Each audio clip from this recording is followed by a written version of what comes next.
Hello there, my name's Tracy Elsom and I'm an independent Stampin' Up! Demonstrator based in Canada. I'm a member of a number of different Facebook groups and have lots and lots of different Pinterest boards and people that I follow. And one of the things that has been coming up a lot recently is first of all, gift cards for Christmas, obviously, and also a box. Now, the one that I've seen used an awful lot is a round shape. It's an orb shape, but I've been experimenting with making it longer, elongating the shape so that it would actually fit a gift card inside, and I think I've come up with the solution. So this is an 8-sided box. It's sealed shut at one end, and this particular one is open at the other end and just held in place with a piece of twine, so you can hang it on a tree, but you could also seal it up completely and then just have that as a gift under the tree, which would be quite interesting. So what I want to do is show you how I created this box and how it fits the gift cards inside. Now, I've decided to use this card. It is absolutely gorgeous, and it's the Foil Frenzy Specialty Designer Series paper, and it comes in 4 different colours. It comes in Berry Burst, which is this one, Lemon Lime Twist, Soft Sky and Tangerine Tango, and it's absolutely stunning. But unfortunately, as you can see, I've already scored the card, and you may not even be able to see it, which is why I've scored it already, because it's pretty boring watching me scoring something when you can't see what I'm doing. But I will explain what I'm making and why in a second. You might be able to see the score lines slightly better on the back. But what I have done is basically I have taken, I can find my big pen and I can draw it out for you. So the way this works is it starts off as a large piece of card, and because it's an octagon shaped box, you'll need a tab, we know that, and then you just need 8 equal pieces. So this is how I have scored my piece of card so far, although I've done it properly so it doesn't look quite like that. So I have 1/2 inch here, and each of these pieces are 1 inch. So that's 1, 2, 3, 4, 5, 6, 7, 8.5 inches. And then for the top part of it, I want a square, so I've made lines across, scored lines like that. That's 1 inch, that's 1 inch, and that one in the middle is 3 inches. So that's 1, 2, 5, 6, 7. So this particular box, I've started off with a piece of card 7 inches by 8.5, and all these lines that you can see here are my score lines. So I've scored, in fact I started with the other way round, so I scored along the long side at 1, 2, 3, 4, 5, 6, 7, 8, and that gave me a 1/2 inch piece. I turned it round, scored at 1, 2, 5 and 6. So I will put this diagram much neater on my blog so you'll be able to see that.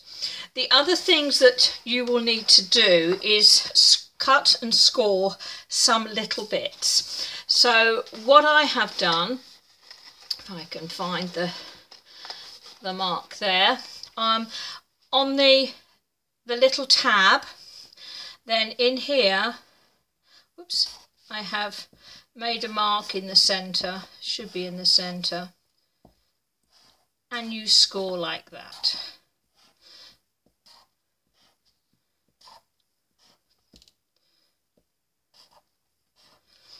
Okay, and then where this little arrow is, that tells you which squares to cut out. And you don't need that one, and you don't need that one.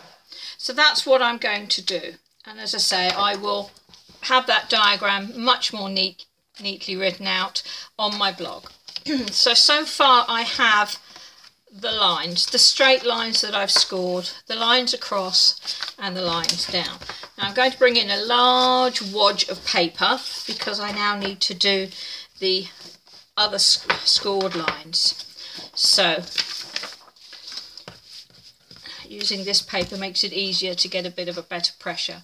So with this 1/2 inch piece at the top, I'm going in one and I'm going to mark just there. If I can see it, it's not the easiest thing to do. So there's my mark, and I'm going to score down like that and down like that. So that's this one here.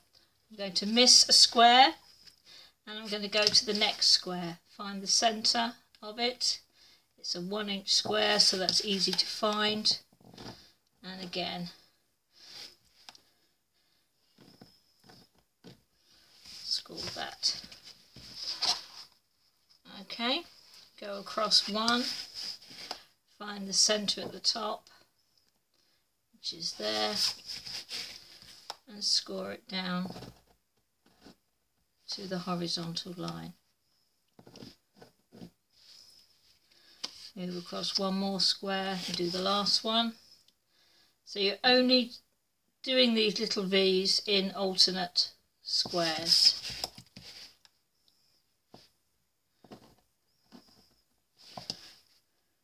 Lovely paper, lovely card, very difficult to see. So just about see those marks there. I'm going to turn it round and I'm going to do exactly the same thing. So where I've got a V on this line, I need to do one in the same place on the other side.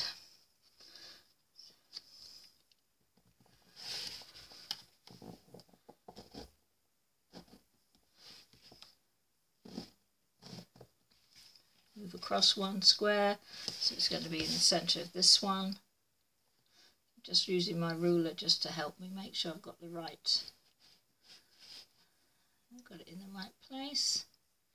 There we go.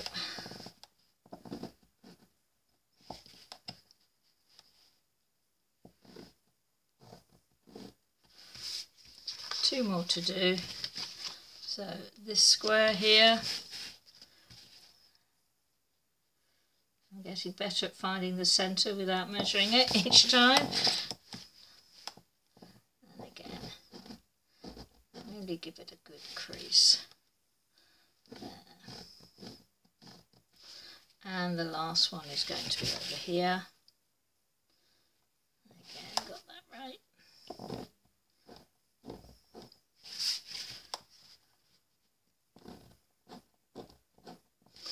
So now I have put in those V marks there, and as I said, those V's show you which piece to cut out. So I'm literally going to go with my paper snips, and where there's a V, I'm going to cut that square above it out completely. Again. And there's a V, take it out. Let's just cut all these down.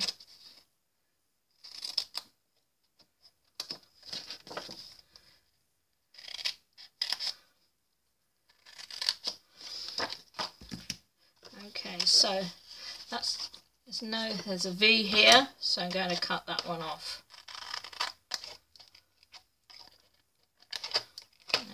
Fold that one down. There's those extra score marks there. Cut that one out. Fold that one down. There's a V there. Cut that one out. So I've got this effect. Okay. Do the same on the other side. So again, cut that whole piece off. There's a V there, there's another V there, so probably the easiest is to do what I did on the other side. Use my paper snips, cut down each of the scored lines to that first line there, and then look for my V. So there's a V on there. It's telling me to cut that one out. Fold the next one in. There's a V there. It's telling me to cut that one. One more V there. And that's telling me to cut that one. So, so there is my piece. So I've cut out these pieces and the rest is there. Okay, so now all I need to do is to bring in my bone folder, and I will use that to crease this card. Gorgeous card, absolutely stunning. How much the beautiful reflection is affecting your ability to see what I'm doing. Hopefully it's not spoiling your enjoyment too much. So those are those lines, and that will create my octagonal box. Now I'm left with that one, and these ones I've already very briefly moved when I was cutting out the little squares. So again, give that a good crease. This is quite tough, quite strong specialty paper, so it does need that extra little bit of oomph. Okay, so now we have these V's, and you probably can't see it properly, but what I'm going to do is just bend along the V. So I want it to do that. I want it to go in, and you just got to be a little bit gentle with it. Just ease it in. The crease marks are there. It will go. Just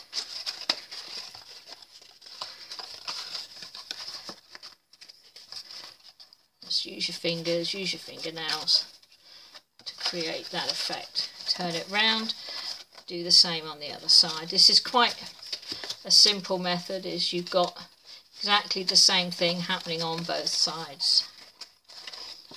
So once you've done one end, you just turn it around and do the other one. So there we go.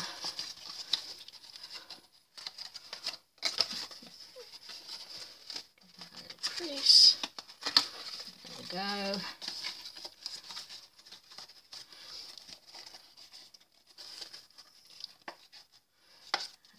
Put that one in. So now you can probably see better there. You can see where I've bent those and creased them in. Okay, so now we're going to need to find the centre on the top of the box. So before I put it together, I want to show you a really quick way of finding the centre of the panel. This is going to be my top. I'm literally going to take my ruler and a pencil, and I'm going to mark corner to corner along all four of these.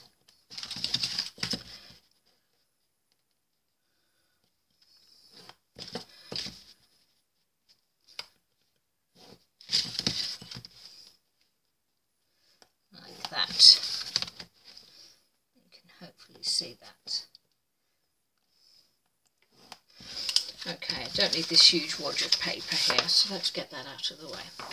Okay, so I have those done corner to corner. Now I'm going to bring in a 1/8 inch punch, and I'm just going to punch out where those lines meet, just along that one edge. There we go. So there's that. Now to put it together, really simple. Tear and tape down this 1/2 inch piece down here, this end. You could use fast fuse, you could use multi-purpose liquid glue, Tombow if you wanted to. It would take a while to dry, that's the only issue there. So we'll peel that off, and then fold that forward, fold that over, and it just meets in the middle. there we are. So there is my box. Now to put it together, the ones with the hole is the top, so we're going to work from the bottom. And again, tear and tape is my friend. I'm going to put a little bit of tear and tape on the inside of 3 of these flaps. So that one,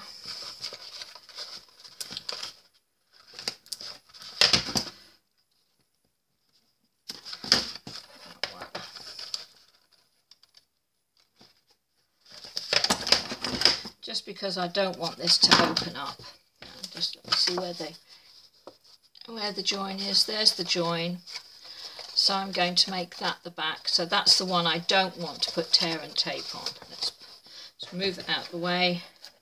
Put tear and tape on this last piece.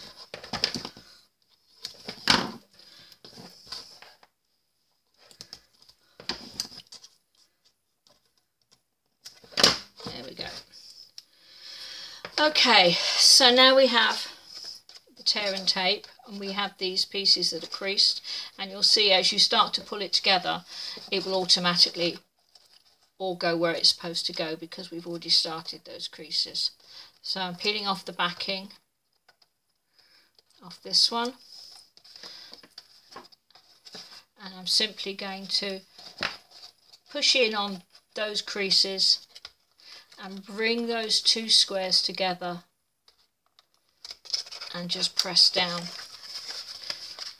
At this point you can actually get your hand in there and give it a good press. Now I'm going to do this one. Now if you can see, I've got my tear and tape, I cut it too long. Well, to get it to go so I don't have any sticking up, as I get to the end I'm just going to push that back. So it doesn't matter that I cut it a little long. Okay, so that one, again, pushing in on those triangular creased pieces, and push that piece in and hold it together. Last one.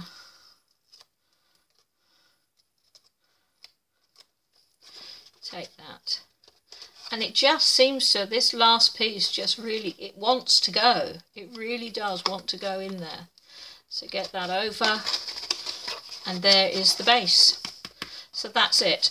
Now doing the top, it's exactly the same. The only difference is, with this one, instead of gluing it down, I'm going to do what a lot of the orbs that I've seen, and that is to have a piece of ribbon holding it closed. But first of all, let's just check, will it actually fit a gift card? Well, if I can come across my gift cards, there they are.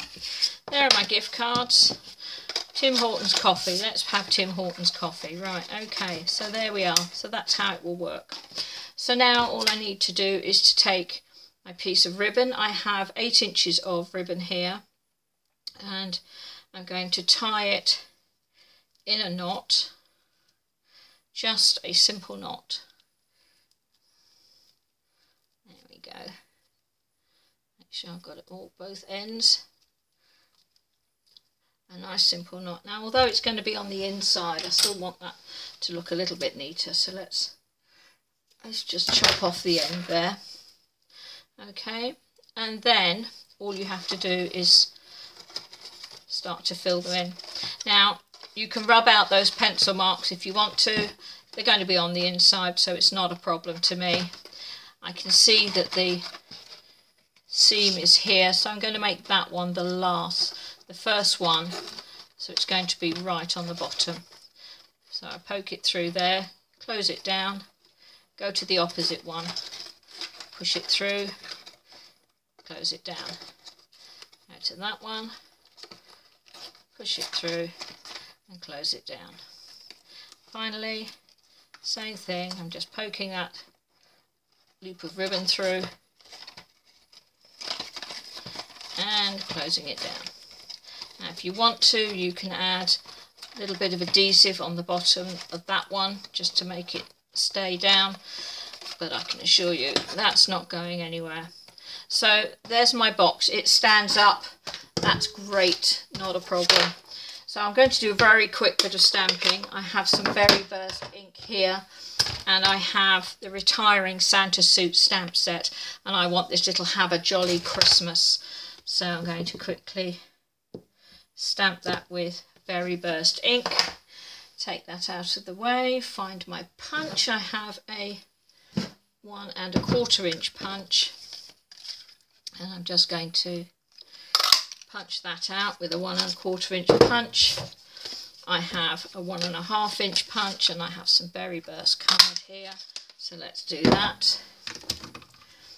We'll get Stampin' Dimensional on the back of that.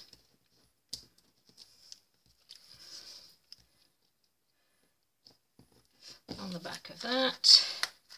Let's put a couple on here.